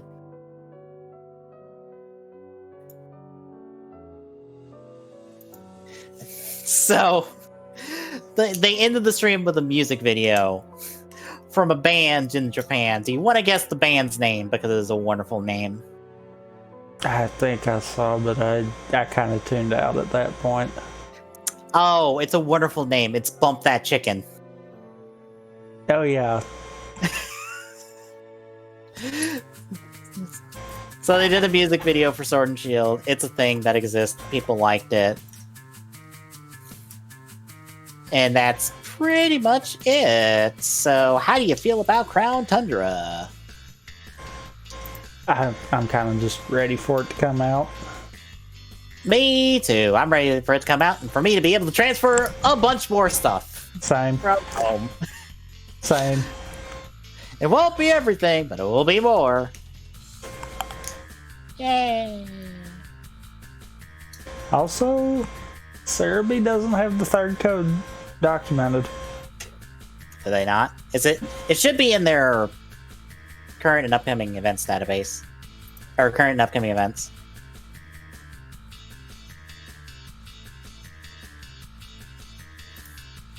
Let's see, then.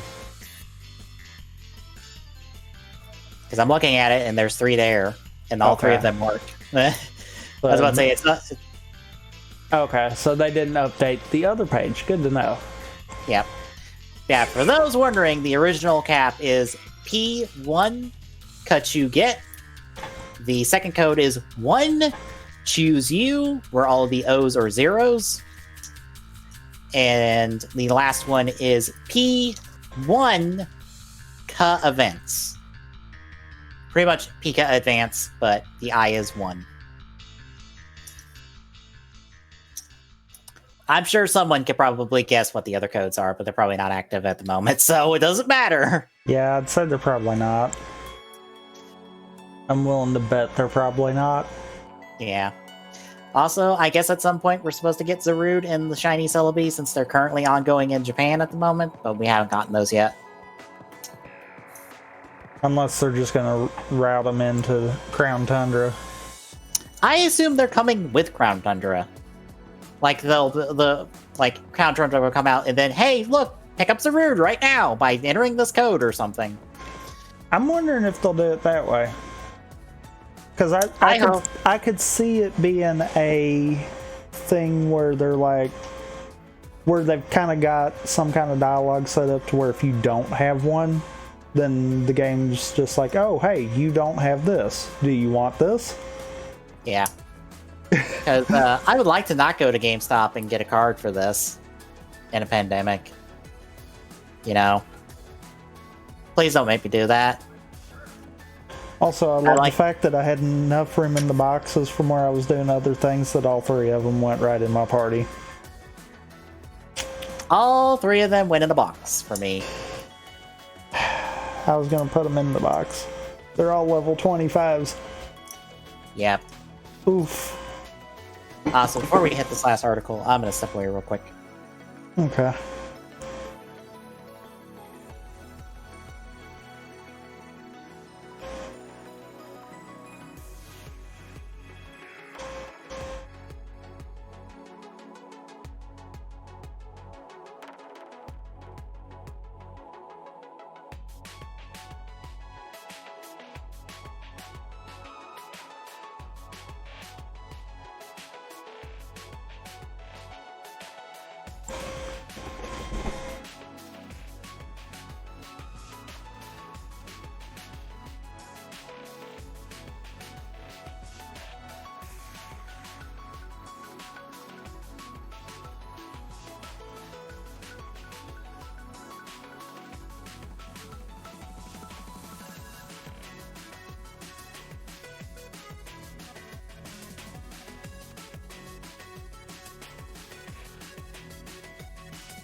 All right, I'm back. Welcome back. All right, one last article. So, Marvel's Spider-Man for PlayStation 5 is getting remastered. And, Insomniacs had to clarify some things. That's never a good sign. Yeah. So, it cannot be bought standalone. You have to buy it with the Ultimate Edition of Miles Morales. Who?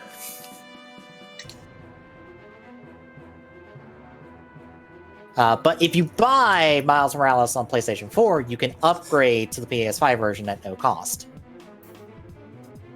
And you can get a paid upgrade to download Spider-Man Remaster for $5.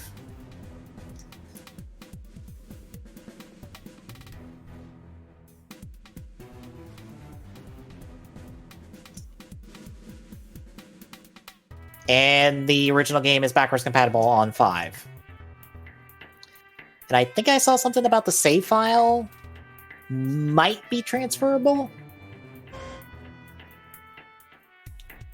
But I'm not sure. Basically, the only thing is if you want the PS5 upgrade for the base game, then you have to pay for it. Pretty much. Which is just one of those, like, come on. Everyone else is taking a hit on this, Insomniac, please. Granted, I wonder if that's your call or Sony's call at this point. Or Marvel's call. Probably Sony's. Probably. Although it could be Marvel's because, I mean, Avengers did just come out. Yeah. Just saying. I'm just kind of annoyed by that, just being like, why? Why? Just why? Reasons.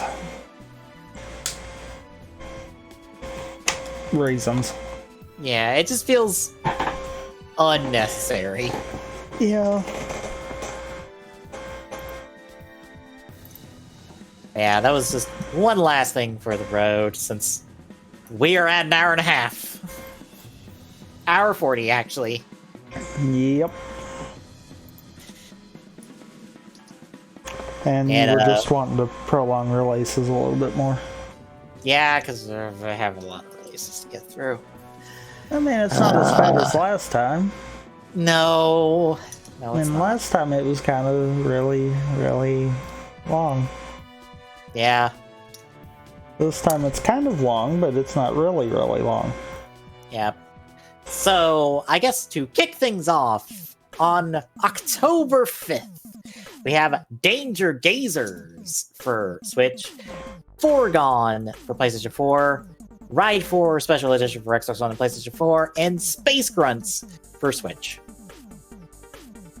On the 6th, we have Ninth Dawn 3 Shadows of Earthville for Xbox One, PlayStation 4, Switch, Android, and iOS. Agatha Christie's The ABC Murders for Switch, Baldur's Gate 3 for early access on Stadia. I'm Googling that Agatha Christie one real quick, because I'm like, I feel like that's just your normal, like... It is. Okay. I feel like I recognize that from somewhere. But continuing on, Chartstone Digital Edition, early access on Stadia. Or not on Stadia, on Switch. I can't read. 1 second. Let me zoom in so I can read better. Hey, now always zoom in so that it's visible on screen. I'm stupid and don't remember to do that. Anyway, FIFA 21 for Xbox One, PlayStation 4, and Switch. Foregone for Switch, From Orbit for Switch, Hidden Object Collection for the Switch, on Switch. Ministry of the Broadcast for Xbox One, PlayStation 4, and Switch.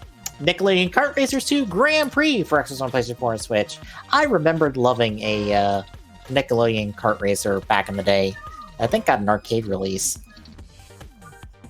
I don't remember the name of it offhand. It might be this. Technically be called this. That this is technically a sequel to. I'm not sure. It might be. No, because that's too new. Oh, it is? Yeah, Kart Racers is too new, so it was a different name. Then I must be thinking about something else because I could have swore that was the one that had a GBA release. It was back in the day. So it was back. It was that far back, so it might have been that one. We both are thinking of different things. I see here. Yeah, it would be that far back.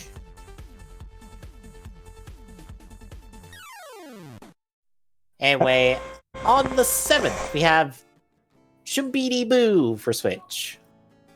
On the 8th, we have Adventures of Crest for Switch, Airy Sky Castle for Xbox One and Switch, Astro Wing Space War for Switch, Falcon Age for Switch, Filament for Switch, Flip On for Switch, Game Dev Tycoon for Switch, Ghost of a Tale for Switch, Green Hell for Switch, Home Post Mortem Edition for Switch, I Am Dead for Switch, I Can Fell for Xbox on PlayStation 4 and Switch, Mortal Blitz Combat Arena for PlayStation 4, Neighbors Back from Hell for Switch, Pyofior Faded Memories for Switch, Puddle Knights for Switch, Ride 4 for Xbox on PlayStation 4, Skate Musta Tecco for Switch, Tactical Champs for Switch, The Ramen Sensei for Switch, The Watchmaker for Xbox on PlayStation 4 and Switch, Tiki Brawl for Switch, Torn Tales Rebound Edition for Switch, and Worry Orb for Switch. On the 9th, Ben 10 Power Trip for Xbox on PlayStation 4 and Switch. God, Ben 10 is so old at this point. Jesus. How is that still going? I think they've rebooted Ben 10. You just thinking once, or you thinking multiple times? Because it has been multiple times. I thought they recently went back to the beginning, because I thought everything since then was a sequel. Or everything before was a sequel.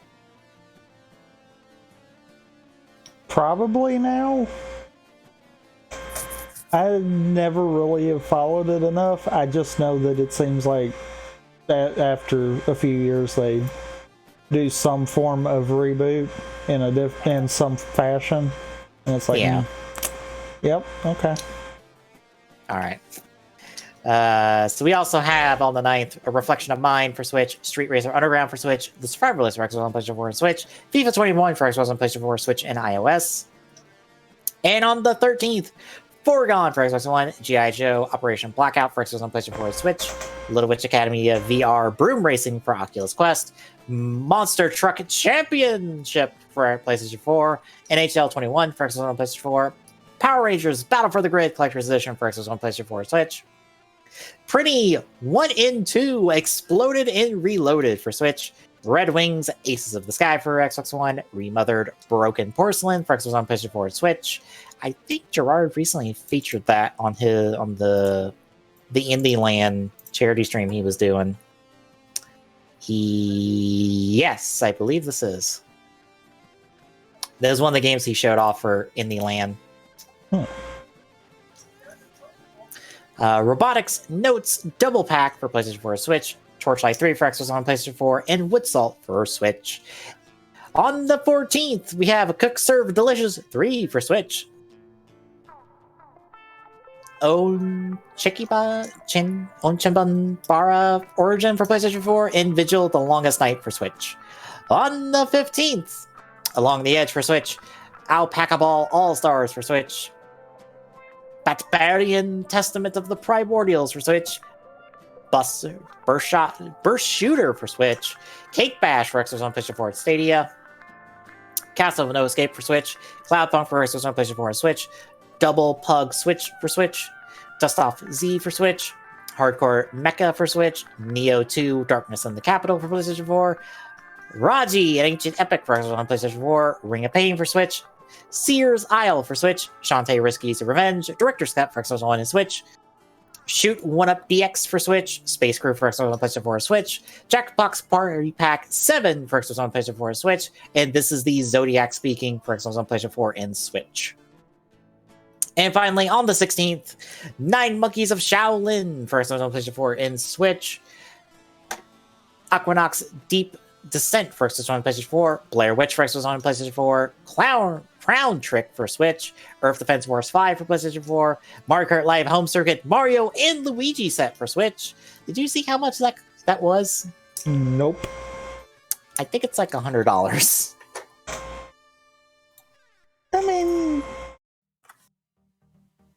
I might can see that. Bear in mind, you still need a Switch for that. It does not include Switch. You require Switch. I could still see that, though.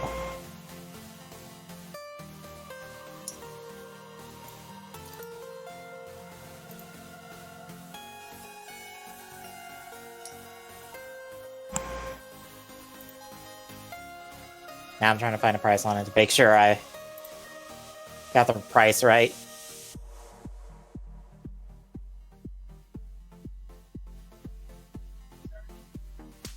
I mean, if yeah, $100. If you've got enough room to set it up, that probably wouldn't be too bad. Yeah. You just have to have enough room to set it up. And also, it inherently has a normal, like, Grand Prix setup of, like, 28 tracks. Huh. Also, NHL 21 for Xbox One and PlayStation 4, Postal Redux for Switch, The Persistence for Xbox One and PlayStation 4 Switch, Truck Driver for Switch, and Zoid's Wild Blast Unleashed for Switch.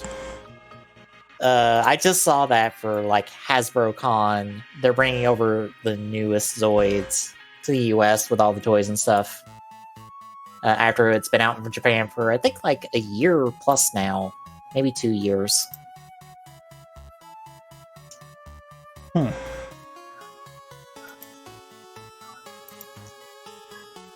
But that is all our releases, which takes us to quick draws, and mine is kind of the thing that I posted in the bar on Discord, which is, hey, Memory of Heroes.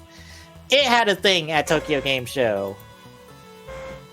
AKA, join the Discord, ! Discord in chat. We'll give you the link to it.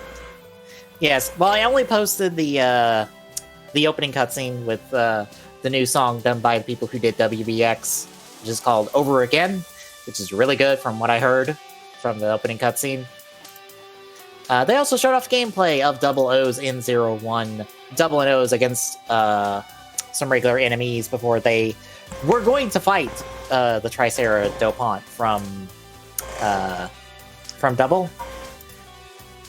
And also a bit of gadget memories with the frog one, or a bit of the gadget gameplay with the frog one. And also Guardians with shields. They have like Foundation X branded shields. I obviously don't have sound playing on this for reasons. Yeah.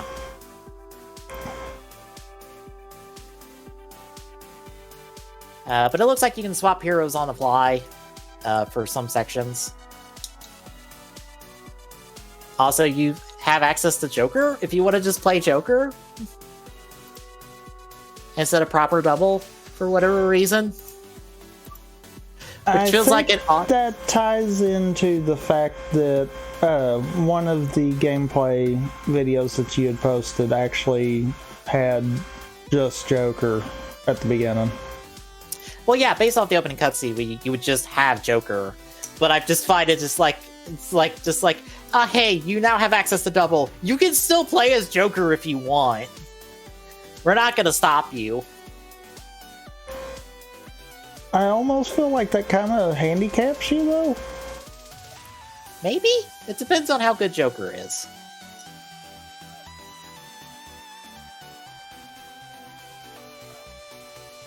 And I know you're picking it up on PS4. Yes, I'm picking it up on PS4. I have my copy pre-ordered. And I've even made a Japanese PS4 account, just in case there's any DLC, which it took a hot minute because I needed to make a new email for it.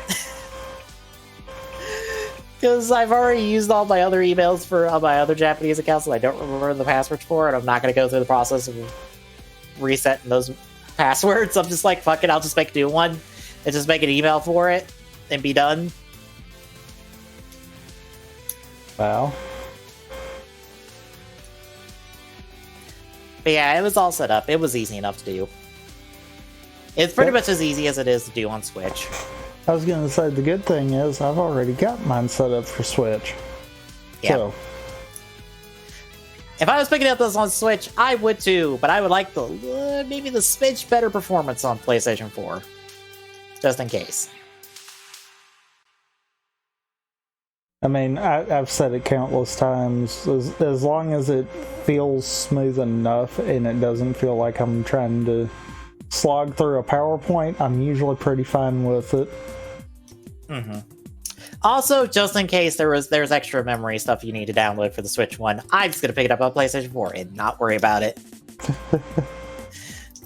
Because I got plenty of room on PlayStation 4. Switch is another conversation. I'm like, I mean, I've got another SD card that I can pop in for it. I do, but I don't want to deal with that.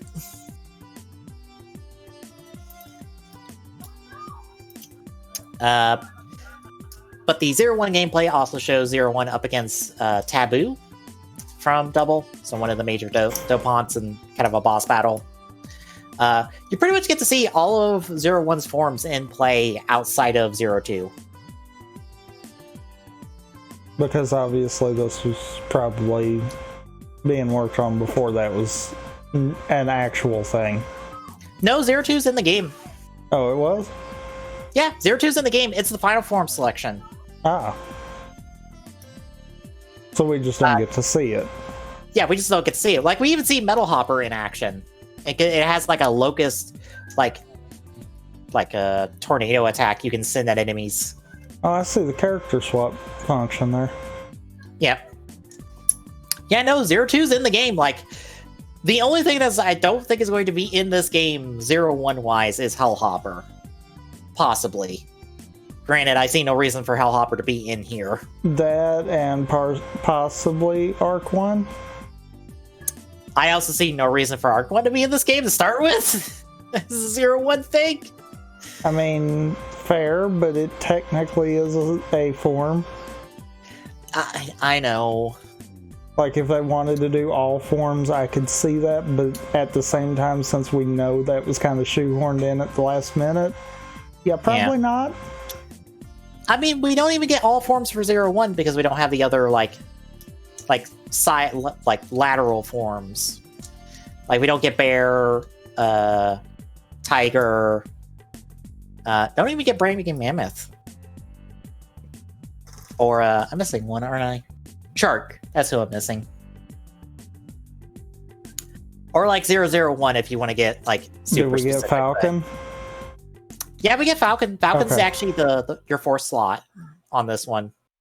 Because your four options are, Base 01, Shining Assault Hopper, Metal Hopper, and Flying Falcon. No Shining Hopper. I was going to say, then we don't get Shining. Yeah, we don't get Shining, but I think Shining Assault Hopper more or less is just here because it does all the things Shining does, and we're not duplicating a form. Fair. Which is a shame. Which is a shame because I really like Shining. I am sad it gets the shit into the stick on this. I mean, I'm fine with Shining Assault though. Yeah. But yeah, everything looks good. This Dopon fight actually goes into a phase 2, but we don't get to see the rest of it. Also, Sakamoto directed the opening cutscene. I can say that. Which I presume it shows Double fighting what I presume to be our main bad guy, voiced by Dio's Japanese voice actor. It over again's playing the entire time, but Double loses the fight. We see Double untransformed, but we actually see Shotaro civilian, but no face. But we don't see his face, hat's covering it. But he gets teleported away after the memory scatter, which I believe will follow into the gameplay we saw from Double before, which I assume now is the first level of the game. Or at least close to the first level of the game. Yeah, that one felt like that was a very early game. Yeah. And now because of this cutscene, it's an incredibly early game now.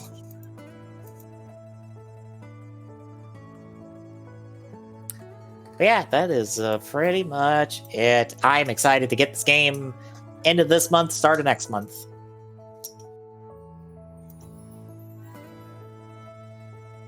and play the hell out of it on stream. It's weird that we only get Falcon, but we don't get any of the others. That is weird. Maybe cut for time just to make sure they could get the double and O stuff. Because double and O's are like super fleshed out. Like all of double's half changes are available on the weapon wheel, and all of O's full combos are available, plus the CSM one. Okay, all show stuff. Bear in mind.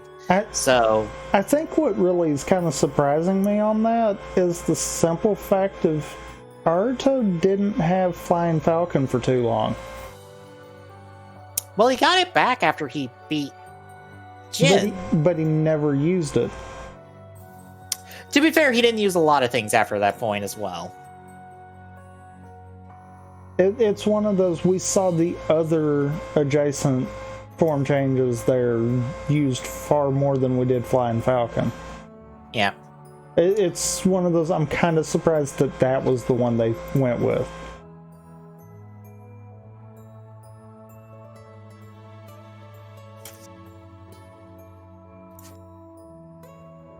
Also, while the final form for double is double extreme, I don't know if we're getting Fang Joker in the game.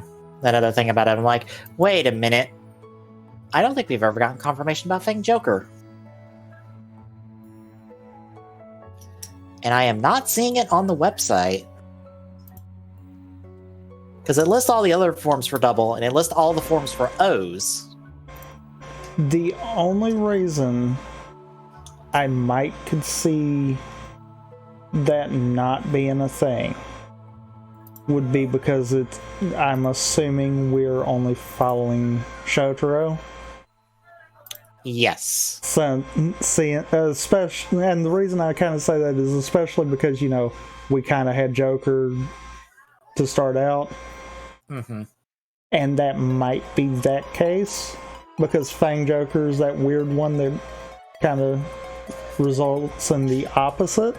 Yeah, Philip needs to be here physically for us to access Fang Joker. So I could maybe understand, for principle of it alone, why that's not in there.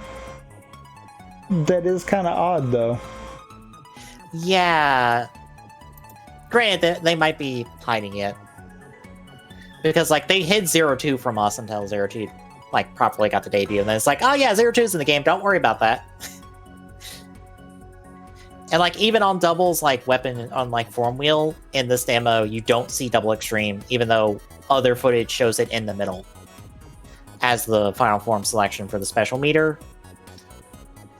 So, that we obviously can access that.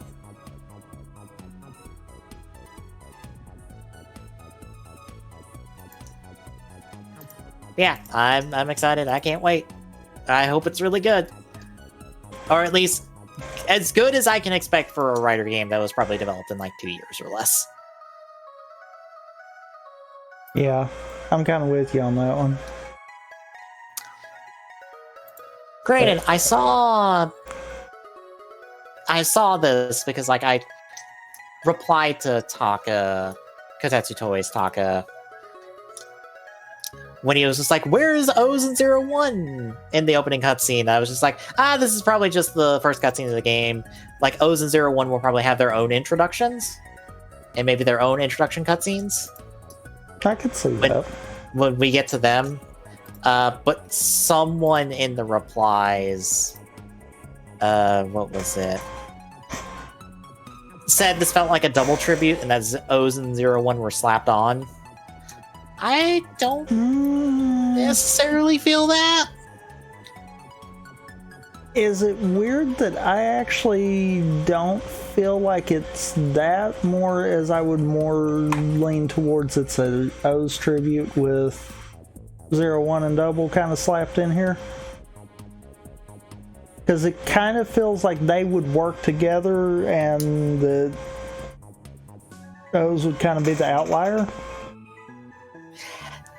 Yeah, O's does feel kind of the outlier, but I mean, they all three work together. Don't get me wrong there, but it's a case of I almost feel like, if anything, I would feel like that could be said for O's, not double.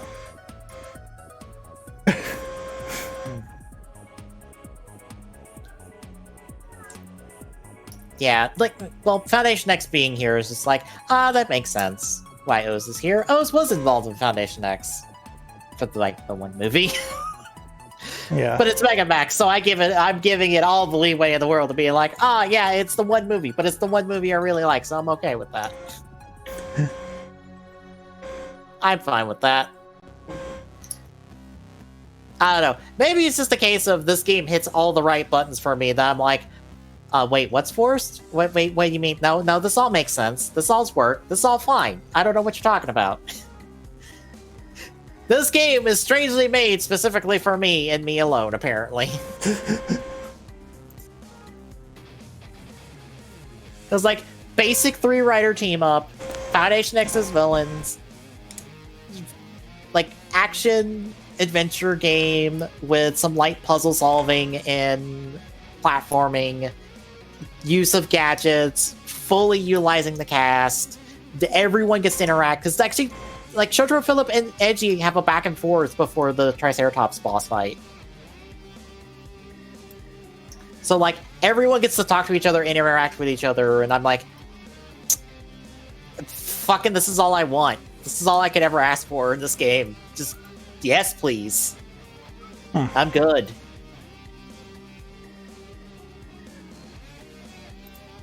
Like, this is all I could ever ask for a writer game, and it's all I want out of a writer game. I don't need 15 million writers in my video games. Please.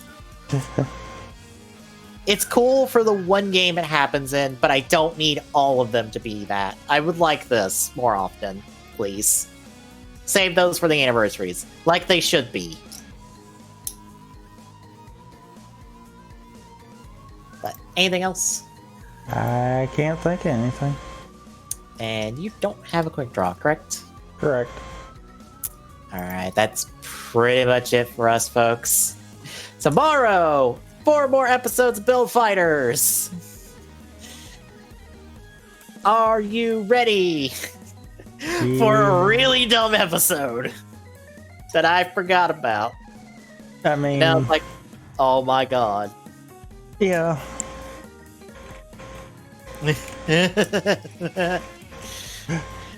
Also, are you ready for the third system to be revealed? Because you're right, they just revealed it the next episode. They just didn't make a big deal about it. Called it. In order for people to not catch on to the fact of, oh shit, you can do this? Oh no.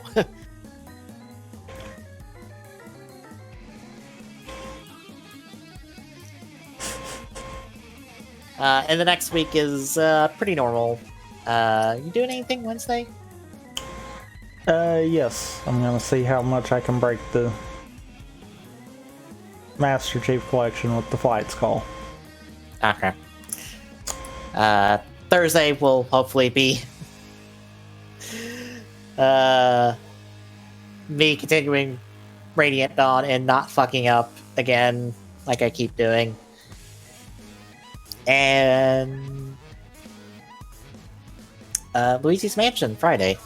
Yep. Which I need to make sure I've got all that set up.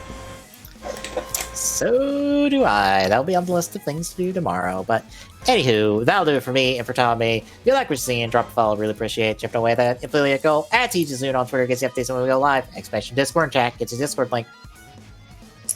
Exclamation Discord in chat gets you the Discord link. Drop by, say hi. I said that wrong. And it took me a minute to be like, wait a minute.